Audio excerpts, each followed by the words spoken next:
1, go.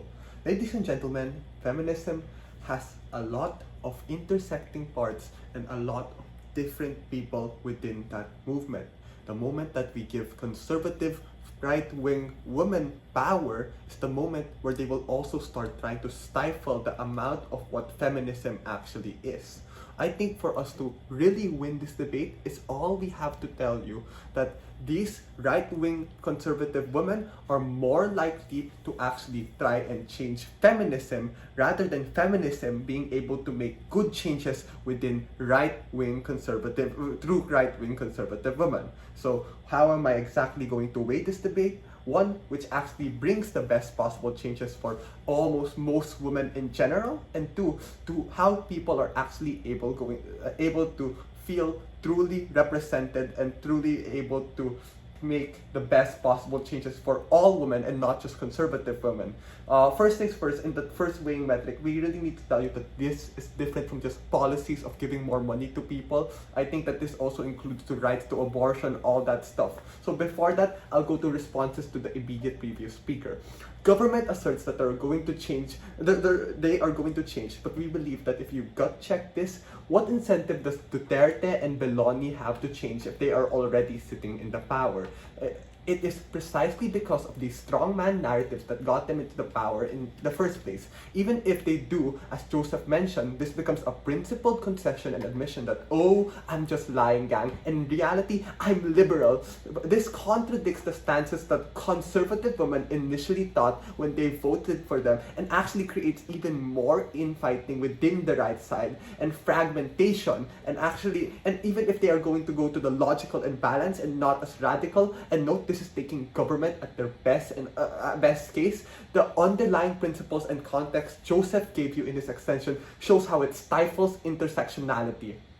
You might also ask, why is intersectionality so important? It's because it cuts across all women and all individuals who are part of the feminist movement. We reject that women and the movement is a singular monolith, but it's uniquely because of our extension to the Overton window that we need to protect all choice and agency to be able to decide. It is, instead of not having abortion, divorce, or same-sex marriage law, then don't opt into this. Because the unique harm with right-wing feminist politicians is they do not allow you to make that choice when they do not allow to make these things accessible in the first place. MG tries to talk about diversity and inclusion, but the reality is that it's just far from it when exercised in the political arena. Joseph gave you historical context and precedents in terms in why this harms our ability to help more women, and intersectionality gets stifled. This flips a lot of what CG said, that they were to a large extent derivative to OG, and I think they're just fully dead in the water, because the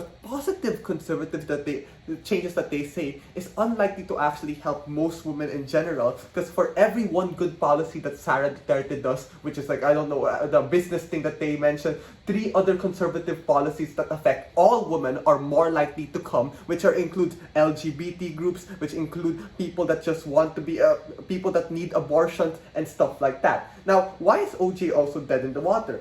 They try to tell us 3 things: that, oh, women need to be somewhat subservient and suddenly just change up again. Political representation for women will eventually go to the sectors. But as we told you, just this isn't enough.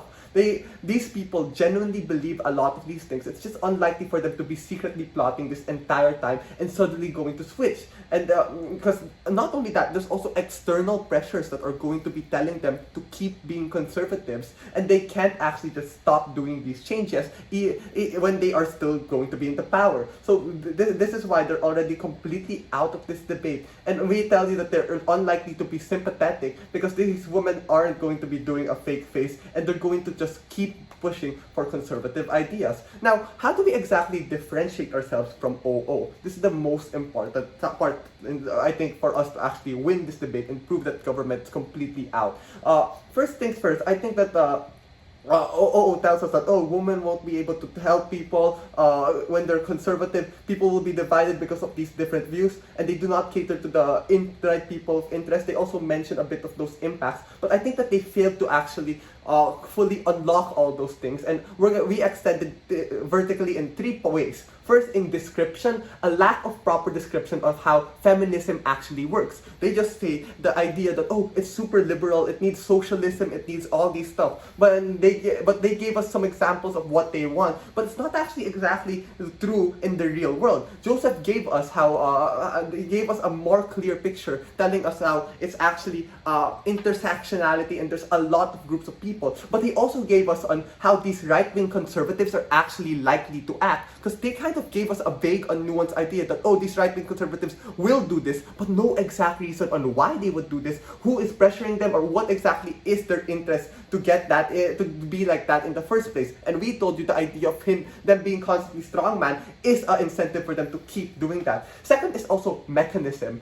They give us a surface level of understanding on their levels of how to get there, of, oh, conservative person, oh, then there's liberal person, so conservative person is going to fight liberal person, and that's how it ends there in opening opposition. But I think Seth extends that idea by telling us that the problem here, by telling us that there are just these telling us the needed premises that we need of how conservative idea the premises that we actually need, and tie back to how there are different groups of people within these movements. There are also and the comparative also on how it exactly works out for these people, and how women are just more likely to women are just more likely to not fight.